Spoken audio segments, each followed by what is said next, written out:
Oi, gente, que saudade de vocês! Muito feliz de estar aqui para lermos mais um capítulo do nosso querido Simplesmente Francisco, do José Carlos de Luca. Esse livro que nos traz lições, né? E nos fazem conhecer um pouco do homem Francisco, não só do santo tão conhecido. Então, vamos para mais um capítulo com muita alegria. Vamos? Então, vamos! Capítulo de hoje já é o 20º capítulo. Deus vem nos visitar. Então, vamos lá. Primeiro a gente lê e vai comentando, como sempre, tá bom? Deus vem nos visitar. Meu Deus, a vida é tão bela. Uma folha de qualquer planta, vista com os olhos da fé, é uma página tão bela quanto Shakespeare. São palavras de Francisco Cândido Xavier, o nosso outro Chico tão querido.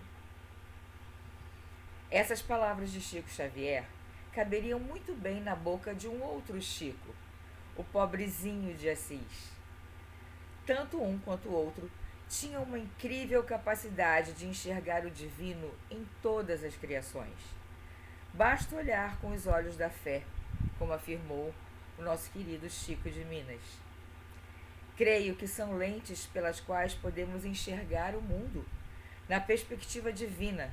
Afinal, segundo o Espiritismo, Deus é a inteligência suprema, causa primária de todas as coisas. Temos que ter olhos de ver e temos que ter olhos da fé para achar a beleza em qualquer coisa. Às vezes é tão difícil, né? Mas existe a beleza, sim, em qualquer coisa, em qualquer criatura. Vamos ter os olhos de fé. Sendo assim, tudo que Deus cria é bom e belo. Nosso olhar é que acaba perdendo esse foco, ó, né?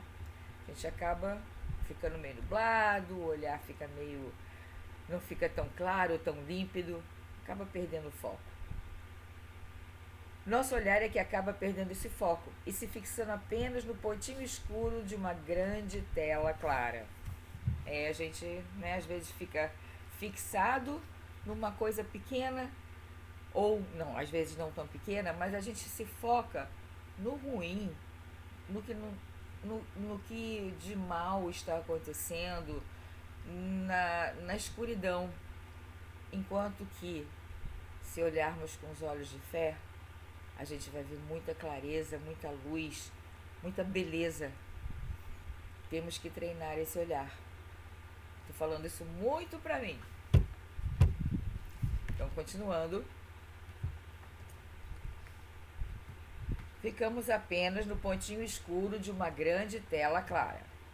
Tornamo-nos especialistas em enxergar defeitos e míopes em notar qualidades. Somos pródigos em críticas e miseráveis em elogios.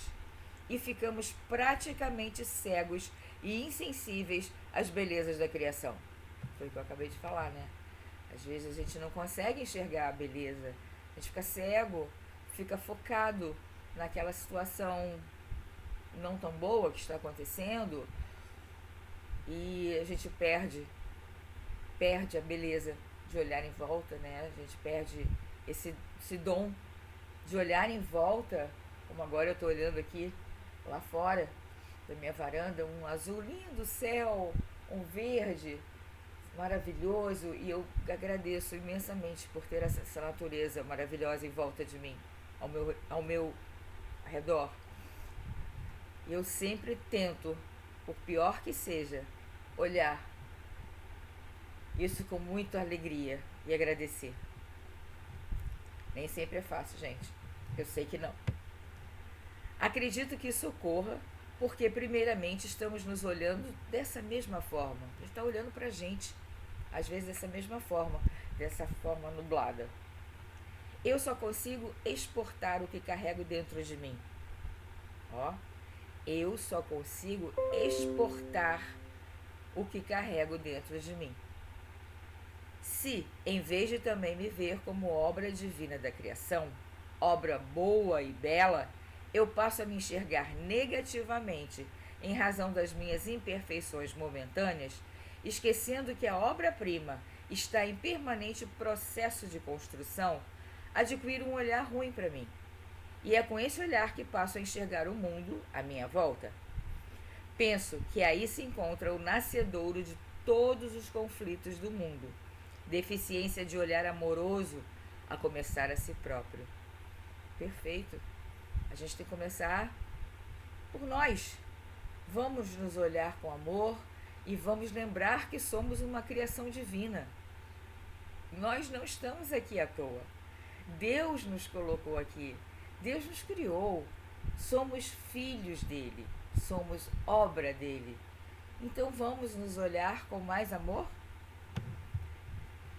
Precisamos desfazer a imagem negativa que temos de nós mesmos. Temos imperfeições, não se nega isso, mas elas são etapas naturais da estrada evolutiva que, pouco a pouco, nos conduzirá a instâncias superiores. E isso não retira a beleza do que hoje podemos ser, no ponto da estrada a que conseguimos chegar. É como aquele pai que está feliz na formatura do ensino fundamental do seu filho. Ele sabe que há um longo caminho pela frente, que o filho está praticamente iniciando a jornada do conhecimento. Porém, mesmo assim, o pai está feliz porque o filho está realizando o que a sua maturidade permite. Naquele momento, o filho se mostra um gênio aos olhos admirados do pai. É como o nosso pai nos vê, né? A gente está em pleno processo de construção. Um dia após o outro, a gente vai aprendendo, a gente vai errando, a gente vai acertando. Estamos apenas no início. E vamos continuar aprendendo a cada dia. Mas para o nosso pai, já é uma grande vitória. É exatamente esse olhar de êxtase, de admiração pelo que é bom e belo, que Francisco de Assis expressava em sua vida. Padre Tomás de Saint-Laurent afirmou: no grande livro da criação, Francisco encontrava Deus.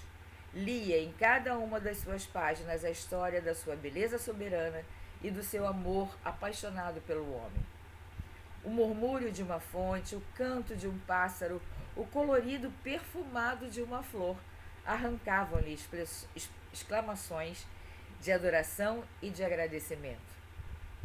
Tenho para mim que Francisco amava a criação divina porque se sentia fortemente amado por Deus, apesar das suas imperfeições, ou talvez exatamente por causa delas. Certa vez, respondendo a Frei Maceu, que desejava saber de Francisco o motivo pelo qual ele era tão procurado pelas pessoas, o pobrezinho respondeu que isso ocorria porque Deus não havia encontrado alguém mais vil nem mais pecador do que ele. Olha só a resposta. Por isso que as pessoas o procuravam. É porque ele era igual a todo mundo.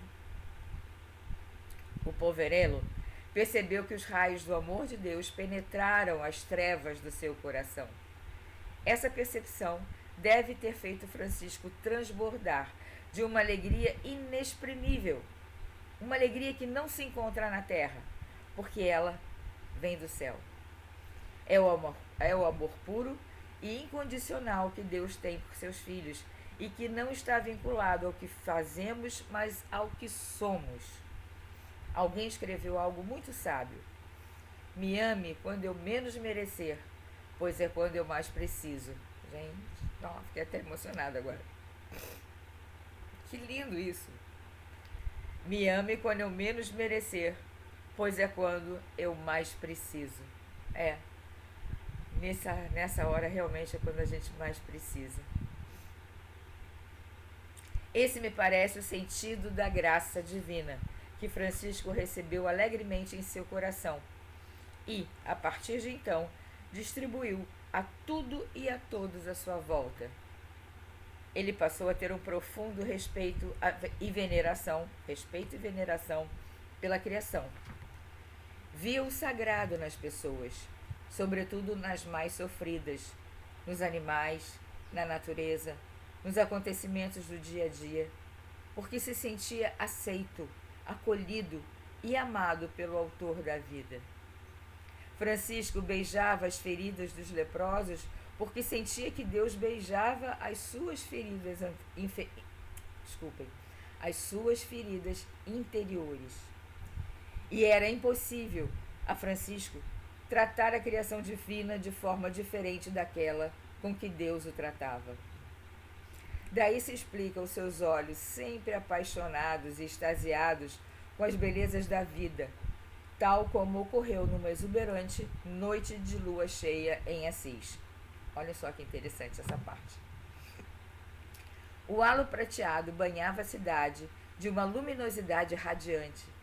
Francisco estava embevecido com o espetáculo da natureza e, ao mesmo tempo, sem compreender como a população não acompanhava a presença deslumbrante da lua.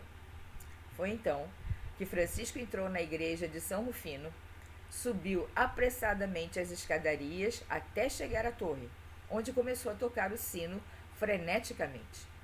A cidade acordou assustada, porque geralmente quando o sino tocava naquelas horas, era aviso de incêndio ou de morte de alguém importante.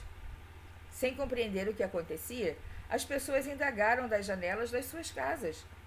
Irmão Francisco, por que está tocando o sino? O que está acontecendo? Ah, meus irmãos, não veem que Deus veio nos visitar essa noite? Fiquei emocionada, desculpa. Não veem que Deus veio nos visitar essa noite? Olhem só, irmã Lua. Vejam como Deus nos ama. Sintam como Deus ilumina as nossas trevas com a luz do seu amor. Louvado seja nosso Deus. Louvada seja a nossa criação. Ah, irmão Francisco, não nos deixe continuar dormindo. Que lindo, né, gente? Ele fez questão de acordar todo mundo para ver o quanto Deus era maravilhoso, porque estava trazendo luz, a luz da lua. Era como se ele estivesse indo visitar a todos. Eu sempre, vou falar uma experiência minha, quando começa, né, a lua a crescente, e daqui a pouco ela tá cheia. Aqui na minha casa, ela entra aqui pela varanda. E aí primeiro pela varanda e depois ela vai pro meu quarto. E ela me acorda. E eu fico extasiada olhando aquela luz. E assim, pelo amor de Deus, não estou nem me comparando a Francisco, não é isso. Mas eu penso assim também, aquela luz é o nosso Pai. Ele tá, é como se ele estivesse vindo falar comigo. E eu converso com a lua, agradeço, fico assim, boba, olhando. São essas pequenas coisas que fazem com que a gente veja o quanto Deus está presente no nosso dia a dia. E essa fé, essa certeza é que nos move e nos mantém seguindo adiante. É um dia de cada vez, gente. É um dia de cada vez. Vamos fazer como Francisco, vamos ter esse olhar um pouco mais apurado para as belezas da criação de Deus, para que a gente possa ver, enxergar o amor que Ele nos manda todos os dias. Obrigada a vocês por mais um capítulo lido, por mais esse encontro, e espero ver todo mundo, no próximo capítulo. Tá bom? Namastê.